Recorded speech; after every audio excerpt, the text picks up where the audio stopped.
Chaim had just heard a class about someone who is mevater, a person who forgives, he doesn't hold a grudge or get upset, a person who is able to just let it go.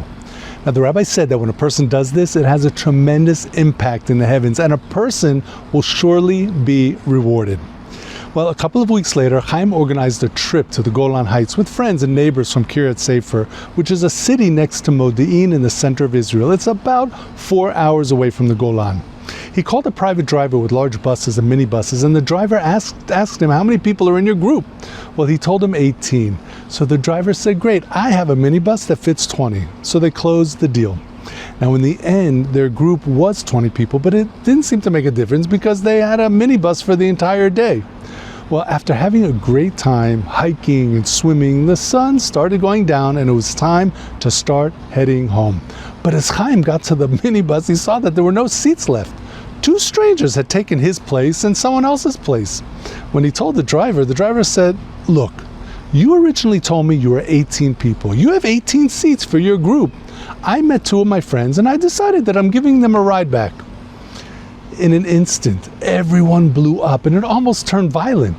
But then Chaim remembered his rabbi's class about avoiding conflict and forgiving others.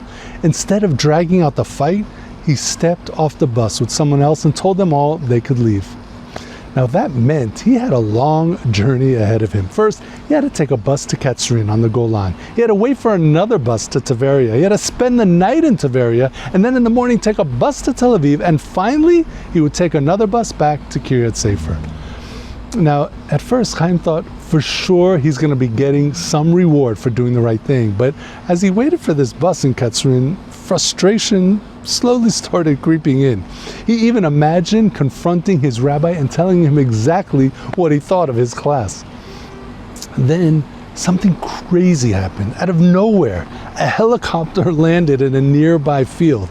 A young woman got out with a special needs child. It turned out that an organization called Siach Sod had been giving half-hour helicopter rides to special needs children and was now dropping off the last passenger before heading home. Now, Chaim doesn't know why, but he asked the pilot where he's from. The pilot was from Modi'in, right near their home.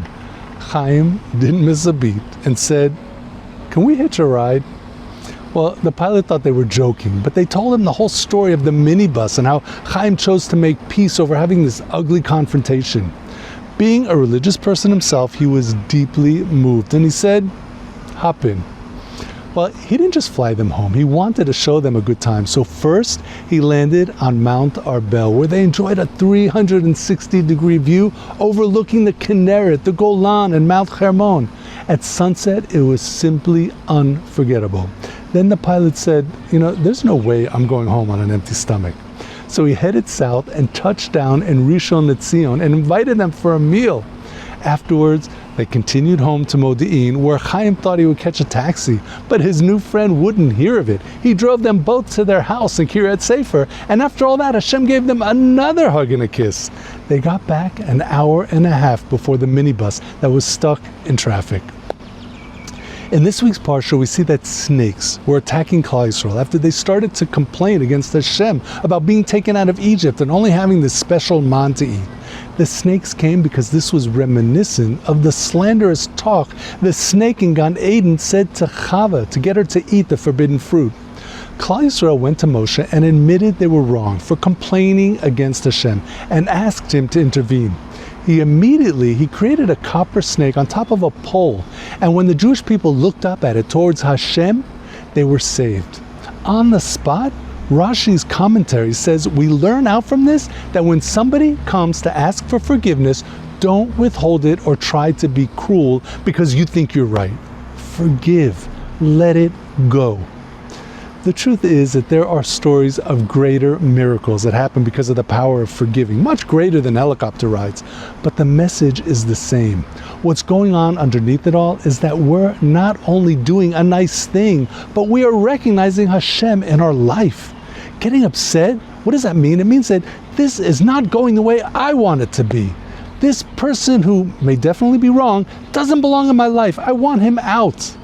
But staying calm, that means I'm accepting what Hashem wants from me right now, and I will step up to the plate. It means Hashem put this person or situation here because life is about growth and perfection. Hashem must be giving me a tailor-made situation to help me reach my potential, to live a meaningful life and experience true happiness. Have a great Shabbos.